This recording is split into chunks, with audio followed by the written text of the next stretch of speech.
Welcome to JNI today. ముందుగా headlines చూద్దాం. రాజమండ్రి అనకాపల్లిలో ప్రజాగలం సభ. హాజరైన ప్రధాని మోదీ చంద్రబాబు అల్లూరి సీతారామరాజును స్మరించుకుంటూ ప్రసంగం ప్రారంభం. వైసీపీ ప్రభుత్వంపై తీవ్ర స్థాయిలో విమర్శలు గుప్పించిన ప్రధాని.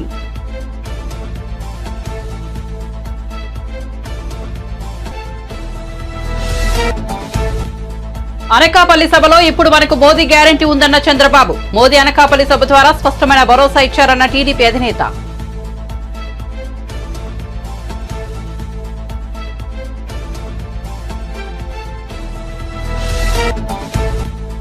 ఏపీలో జరిగే ఎన్నికలు ఓ కురుక్షేత్ర యుద్దమన్న ఏపీ సీఎం జగన్. పథకాల కొనసాగింపునకు వైసీపీకి ఓటు వేయాలన్న జగన్. ఇవి ప్రజల భవిష్యత్తు నిర్ణయించే ఎన్నికలని చెప్పిన సీఎం. ఈ 5 ఏళ్ల కాలంలో 2,70,000 కోట్లు నేరుగా ప్రజలకే జమ చేశామన్న జగన్. తెలుసో తెలియక తప్పు చేసి ఉంటే నన్ను క్షమించండి అన్న కేటీఆర్. కాంగ్రెస్ ఇచ్చిన హామీలను అమలు చేయలేదని విమర్శ. 5 నెలల్లోనే కాంగ్రెస్ ప్రభుత్వం గురించి అందరికీ అర్థమైందన్న కేటీఆర్. బీజేపీ కాంగ్రెస్ కుట్రలను తిప్పికొట్టాలని కేటీఆర్ పిలుపు.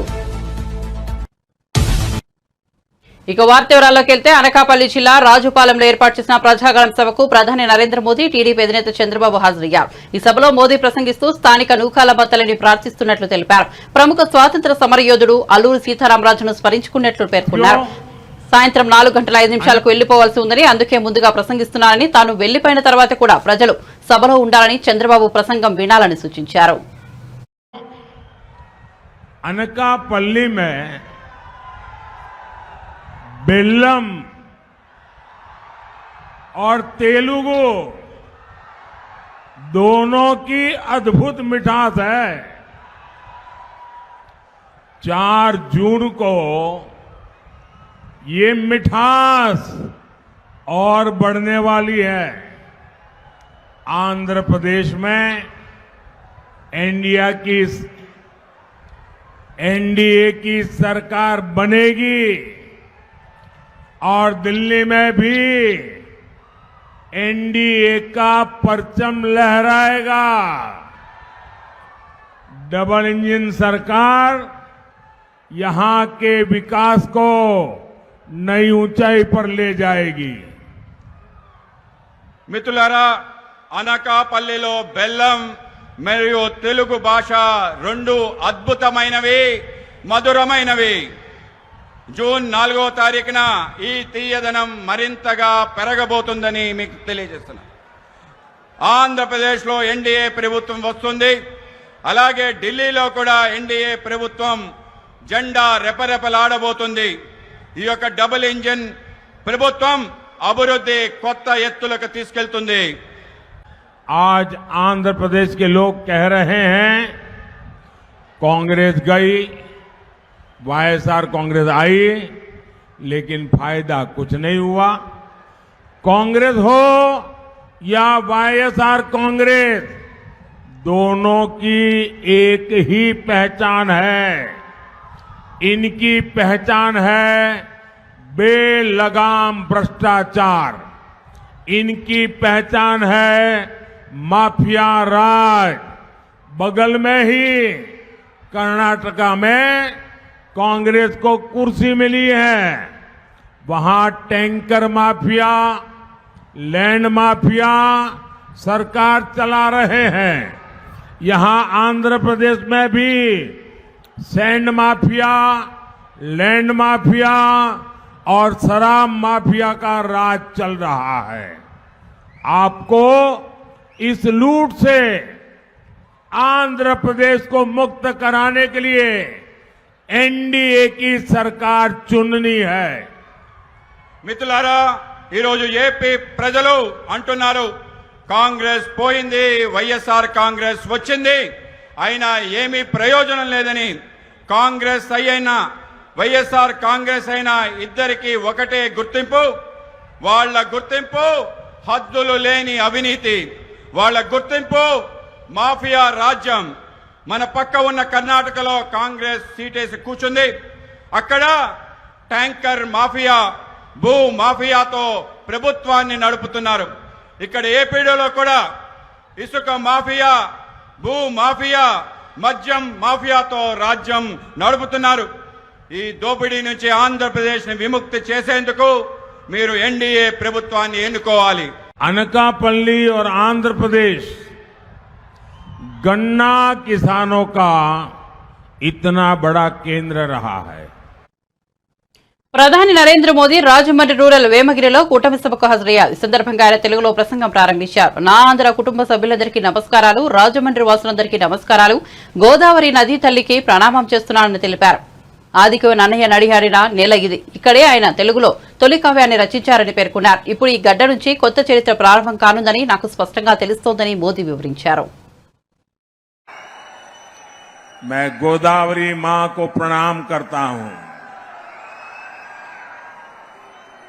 इस धरती पर आदि कवि नन्नैया ने तेलुगु का सबसे पुराना साहित्य रचा था। मैं देख रहा हूं आज वो धरती एक नया इतिहास रचने जा रही है।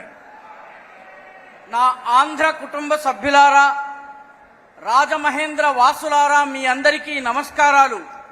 నేను తల్లి గోదావరికి తల వంచి నమస్కరిస్తున్నాను. ఈ నేల మీదే ఆదికవి నన్నయ్య తెలుగులో తొలి కావ్యాన్ని రచించారు. ఇప్పుడు ఈ నేల నుంచి కొత్త చరిత్ర ప్రారంభమవుతున్నది నాకు స్పష్టంగా కనిపిస్తోంది.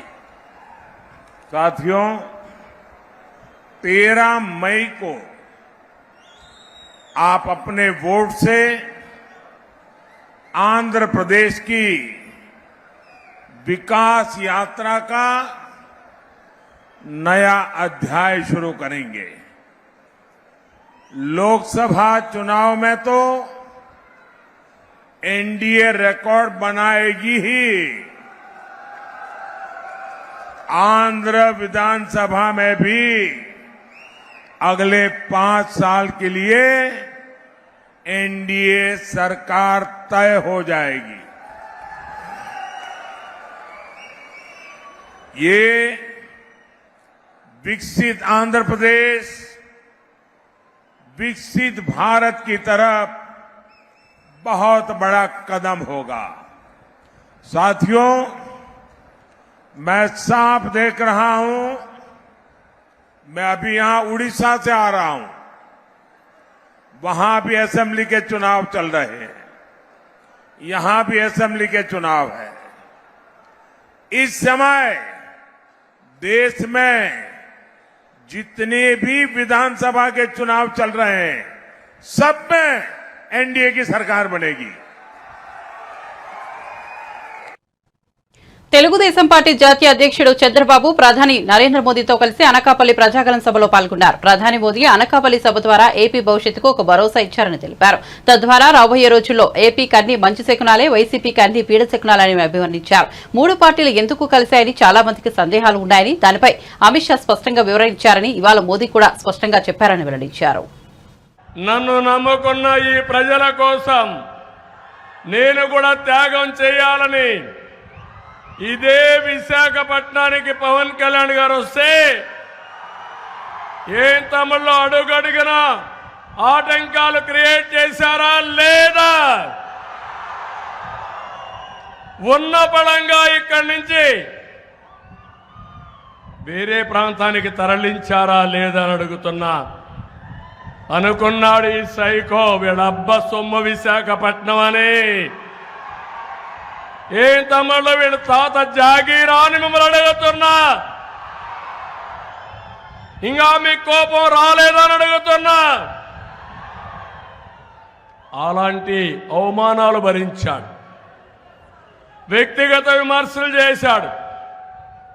ఇకపోతే నా విషయం అయితే నేను ఒకటే చూశాను, పవన్ కళ్యాణ్ గారికి ఇక్కడ జరిగిన అవమానం చూసిన తర్వాత నేనే వెళ్ళి విజయవాడలో సంఘీభావాన్ని తెలియజేయడమే కాకుండా నేను పరామర్శించాను. తిరిగి నన్ను జైల్లో పెట్టినప్పుడు ముందు వెనుక చూడకుండా నేరుగా సంఘీభావాన్ని అలయన్స్ ఉంటుందని చెప్పిన మొట్టమొదటి వ్యక్తి పవన్ కళ్యాణ్ గారు. అది అతని చిత్తశుద్ధి. సినిమాల్లో హీరో కాదు, నిజ జీవితంలో ప్రజా జీవితంలో నిజమైన హీరో. అక్కడి నుంచి ప్రారంభమైన ఈ యాత్ర ఎన్నో ఇబ్బందులు పెట్టారు, అవమానాలు భరించాం, ఎన్నో సమస్యలను ఫేస్ చేశాం. మిమ్మల్ని కాపాడుకోవడని నిద్రలేని రాత్రులు కూడా గడిపాం. కానీ ఈరోజు చెప్తున్నా, ఎన్డీఏ గెలుపుని ఎవ్వడు ఆపలేడు. ఇప్పుడే నరేంద్ర మోడీ గారు కూడా చెప్పారు, గెలుపు మనదే, డబల్ ఇంజన్ సర్కార్, అవినీతి ప్రభుత్వం ఇంటికి. సైకో ఎక్కడికి పంపించాలో మీరే నిర్ణయించాలి. అంటే అధికారం ఉందని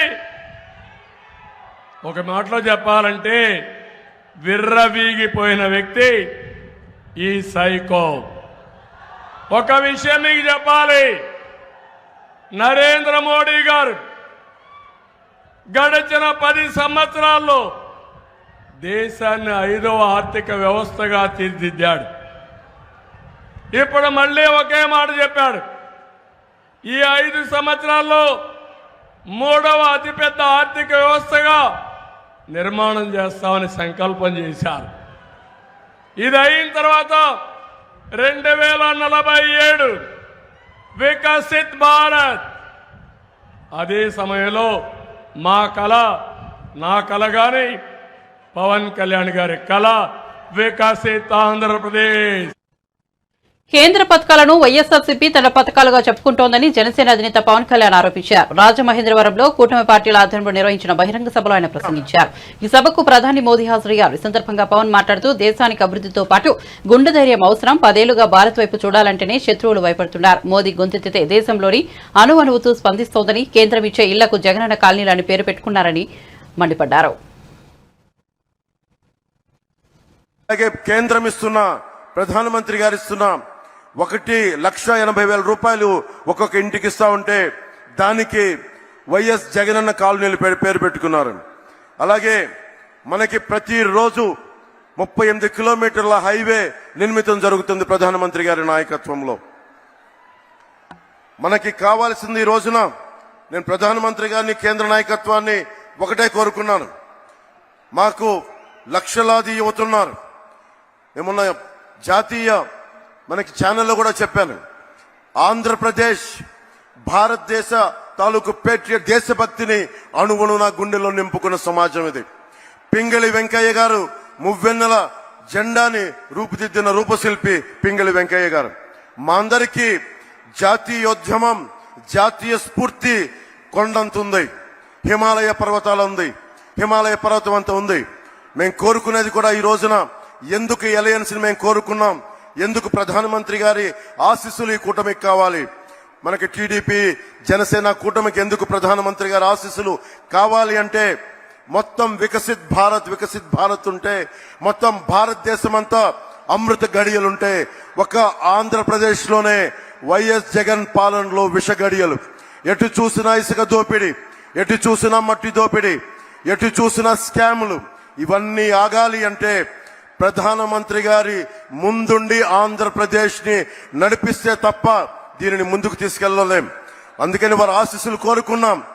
మేము ఏం మాత్రం స్వార్థం లేకుండా నిస్వార్థంగా మేము మీ వికసిత్ భారత ఈ కలలో ఆంధ్రప్రదేశ్ 5 కోట్ల మంది ప్రజలు భాగస్వామ్యులు అవ్వడానికి మీ వెంట నడుస్తాం అన్న ఒక మాట నందుకు చాలా పెద్ద మనసుతోటి ఈ రోజున ప్రధానమంత్రి గారు ఈ కూటమికి ఆశీస్సులు తెలిపినందుకు వారికి 5 కోట్ల మంది ప్రజల తరపున, ఆంధ్రప్రదేశ్ ప్రజల తరపున వారికి చేతులెత్తి నమస్కరిస్తున్నాను. ప్రధానమంత్రి గారి గురించి ముఖ్యంగా ఇప్పుడు దాకా భారతదేశంలో ఎప్పుడు పద్మశ్రీలు పొలిటికలైజ్ చేశారు. మొట్టమొదటిసారి ప్రధానమంత్రి గారు అడుగు పెట్టిన తర్వాత, ప్రధానమంత్రిగా ప్రమాణ స్వీకారం చేసిన తర్వాత మటుకు మీకు కనిష్క, మనకి కెనడా నుంచి ఉగ్రవాదులు కనిష్క బాంబుని పేల్చేస్తే, ఫ్లైట్ ని పేల్చేస్తే ఆ కుటుంబం మొత్తం కోల్పోయారు. మన తూర్పుగోదావరి జిల్లాకు చెందిన శంకురాత్రి చంద్రశేఖర్ గారు. వారిని ఎవరు గుర్తించలేదు. ఒక్క ప్రధానమంత్రి గౌరవనీయులు మనకి నరేంద్ర మోదీ గారు గుర్తించారు. అలాగే ఏటి కొప్పాక బొమ్మలు సివి రాజు గారిని సహజ రంగులతోటి దానిని దాదాపు 500 ఏళ్లుగా ఏటి కొప్పాక బొమ్మల్ని, ఆ కళని ముందుకు తీసుకెళ్తుంది. దాన్ని గుర్తించింది ప్రధానమంత్రి గారు. ఏపీలో సుపరిపాలన కూటమి ప్రభుత్వంతోనే సాధ్యమని బీజేపీ ఏపీ అధ్యక్షులు పురంధేశ్వరి పేర్కొన్నారు. రాజమహేంద్రవరంలో కూటమి పార్టీల ఆధ్వర్యంలో భారీ బహిరంగ సభను నిర్వహించారు. ఈ సభకు ప్రధాని నరేంద్ర మోదీ హాజరయ్యారు. ఈ సందర్భంగా పురంధేశ్వరి మాట్లాడుతూ చారిత్రక ఘట్టానికి రాజమహేంద్రవరం సాక్షిగా నిలిచింది. మోదీ స్ఫూర్తి, బాబు యుక్తి, పవన్ శక్తి కలయిక అపూర్వం. జగన్ పాలన పట్ల ప్రజలు విసిగిపోయి ఉన్నారని పేర్కొన్నారు. ఎన్డీఏ కూటమిని ప్రజలు ఆశీర్వదించాలని పేర్కొన్నారు.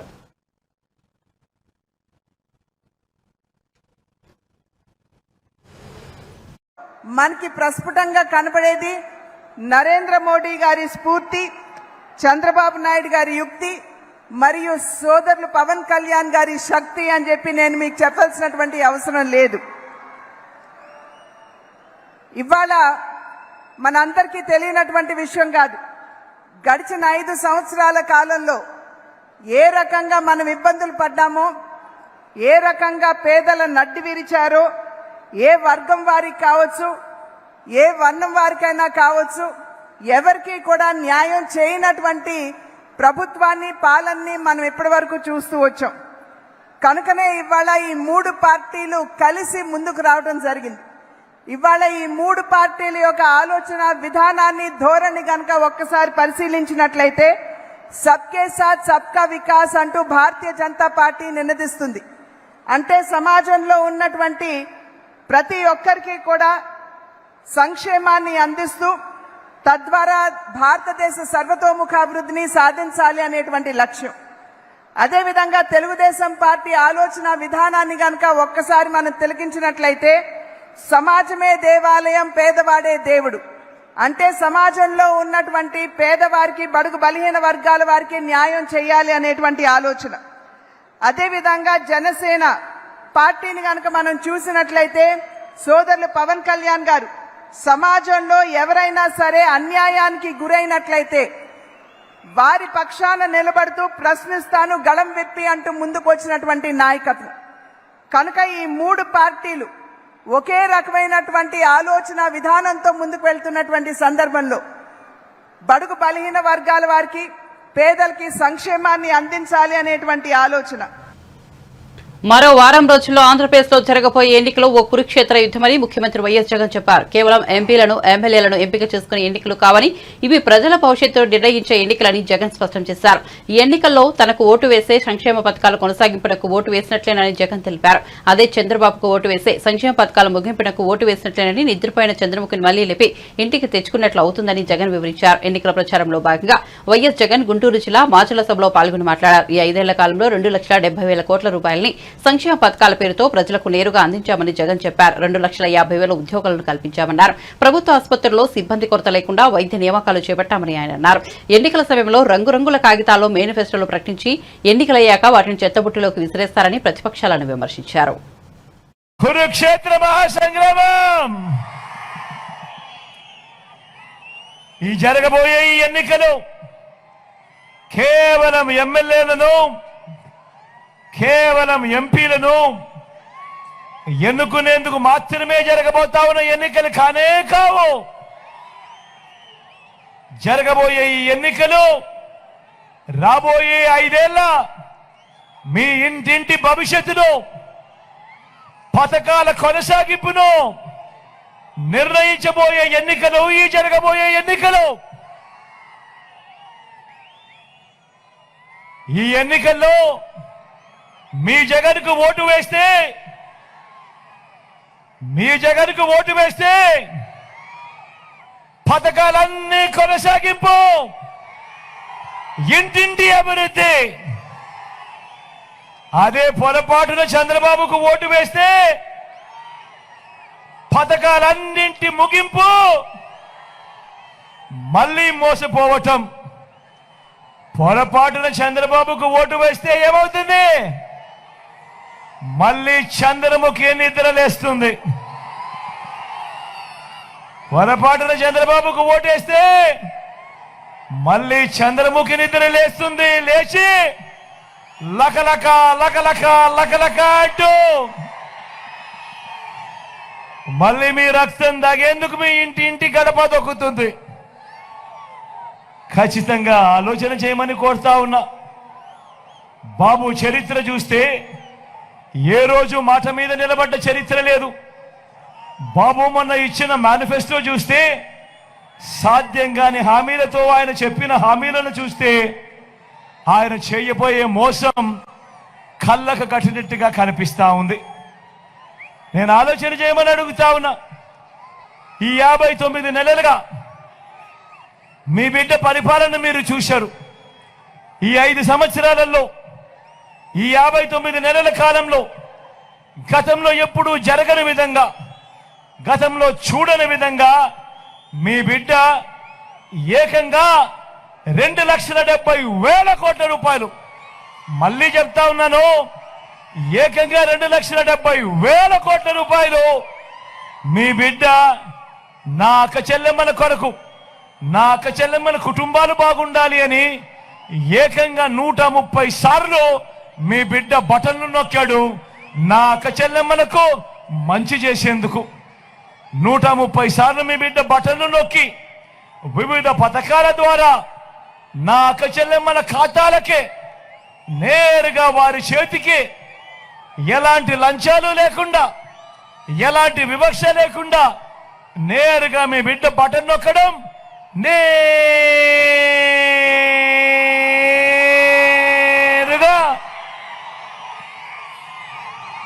నా అక్క చెల్లెమ్మల కుటుంబాలకే వారి చేతికే ఆ సొమ్మంతా అందడం గతంలో ఎప్పుడూ జరగని విధంగా జరుగుతా ఉంది. నేను అడుగుతా ఉన్నా మీ అందరితో కూడా ఆలోచన చేయమని కోరుతా ఉన్నా. గతంలో ఎవరైనా ఎప్పుడైనా కూడా చూశారా ఈ మాదిరిగా బటన్లు నొక్కడం, ఈ మాదిరిగా నేరుగా అక్క చెల్లెమ్మల ఖాతాల్లోకి నేరుగా వెళ్ళిపోయే కార్యక్రమం కానీ పథకాలు కానీ గతంలో ఎప్పుడైనా చూశారా అని అడుగుతా ఉన్నా. గతంలో ఎప్పుడూ జరగని విధంగా రాష్ట్రంలో మొత్తం 4 లక్షల ఉద్యోగాలుంటే మనం వచ్చేదాకా దశాబ్దాలుగా ఈ 59 నెలల కాలంలో ఏకంగా మరో 2,31,000 ఉద్యోగాలు మీ బిడ్డ అధికారంలోకి వచ్చిన తర్వాతే. తంగళ్లపల్లి ప్రజలకు నా మీద కోపం వచ్చినట్లుగా ఉంది. మొన్నటి ఎన్నికల్లో కొంచెం మెజార్టీ తగ్గించారు. నేను తెలుసో తెలియక తప్పు చేసి ఉంటే నన్ను క్షమించండి బీఆర్ఎస్ వర్కింగ్ ప్రెసిడెంట్ కేటీఆర్ అన్నారు. కరీంనగర్ పార్లమెంట్ పరిధిలోని తంగళ్లపల్లిలో జరిగిన కార్యకర్తల సమావేశంలో మాట్లాడుతూ 2 లక్షల రుణమాఫీ, రైతు భరోసా, రైతు కూలీలకు, కౌలు రైతులకు ఇచ్చిన హామీలు అమలు చేయలేదన్నారు. మహిళలకు 2,500, 4,000 పెన్షన్, తులం బంగారం, స్కూటీలని రేవంత్ రెడ్డి చెప్పారని, కానీ అధికారంలోకి వచ్చాక వీటిని మర్చిపోయారని విమర్శించారు.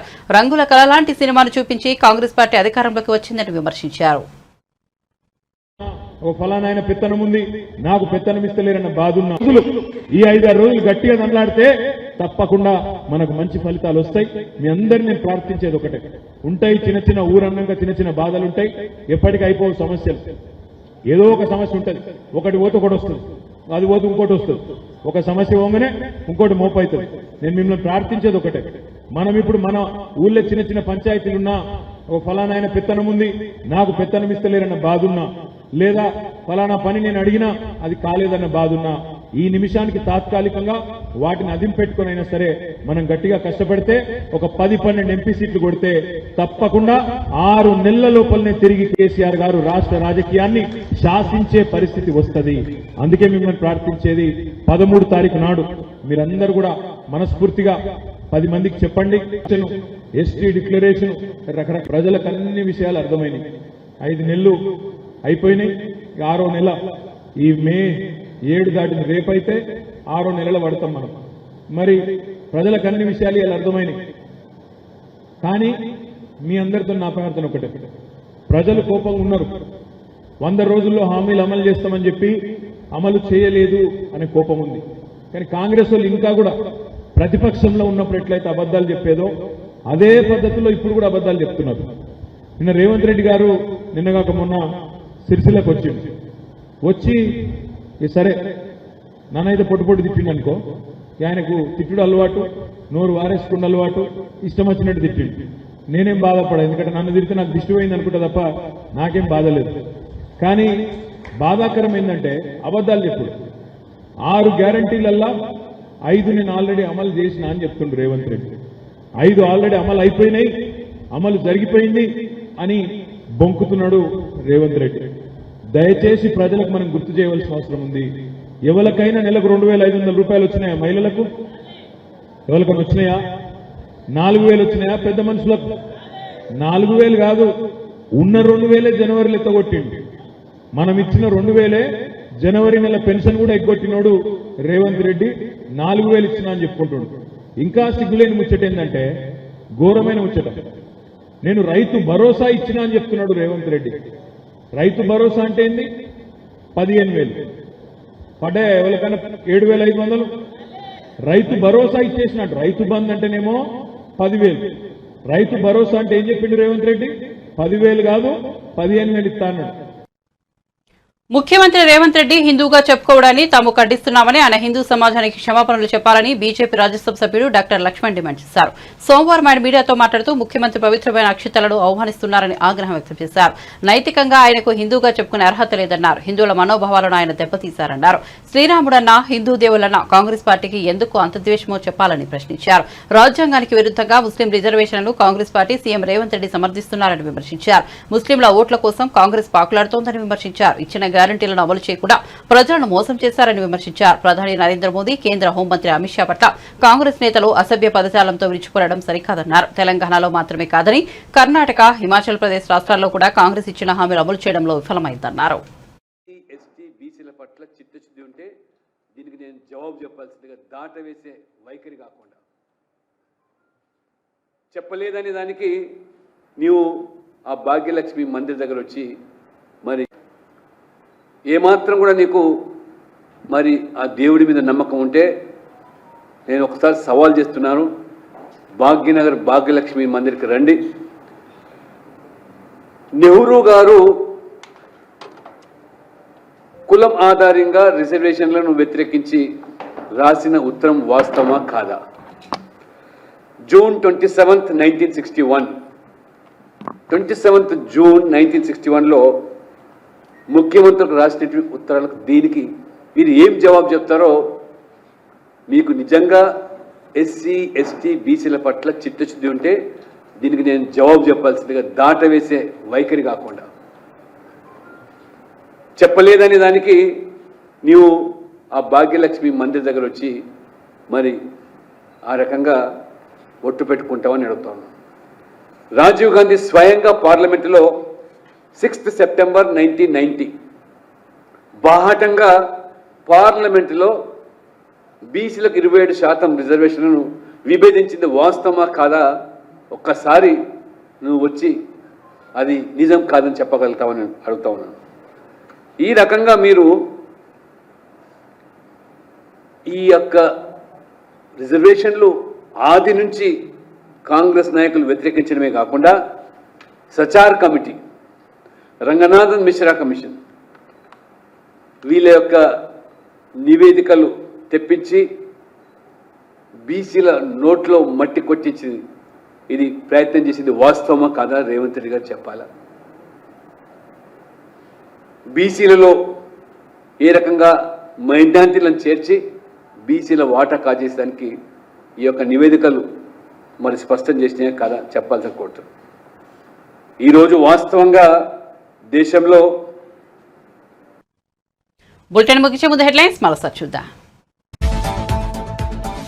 రాజమండ్రి అనకాపల్లిలో ప్రజాగలం సభ హాజరైన ప్రధాని మోదీ, చంద్రబాబు అల్లూరి సీతారామరాజును స్మరించుకుంటూ ప్రసంగం ప్రారంభం. వైసీపీ ప్రభుత్వంపై తీవ్రస్థాయిలో విమర్శలు గుప్పించిన ప్రధాని.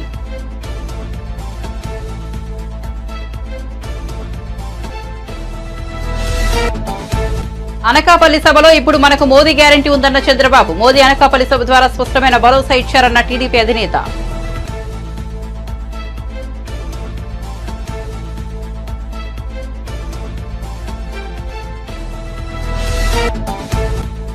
ఏపీలో జరిగే ఎన్నికలు ఓ కురుక్షేత్ర యుద్ధమన్న ఏపీ సీఎం జగన్. పథకాల కొనసాగింపునకు వైసీపీకి ఓటు వేయాలన్న జగన్. ఇవి ప్రజల భవిష్యత్తును నిర్ణయించే ఎన్నికలని చెప్పిన సీఎం 5 ఏళ్ల కాలంలో 2,70,000 కోట్ల రూపాయలు నేరుగా ప్రజలకే జమ చేశామన్న జగన్.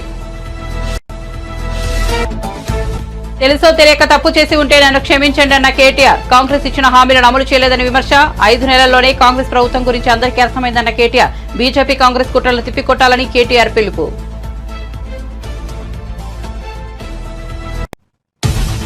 మరిన్ని అప్డేట్స్ కోసం చూస్తూనే ఉండండి జై నైట్ టుడే.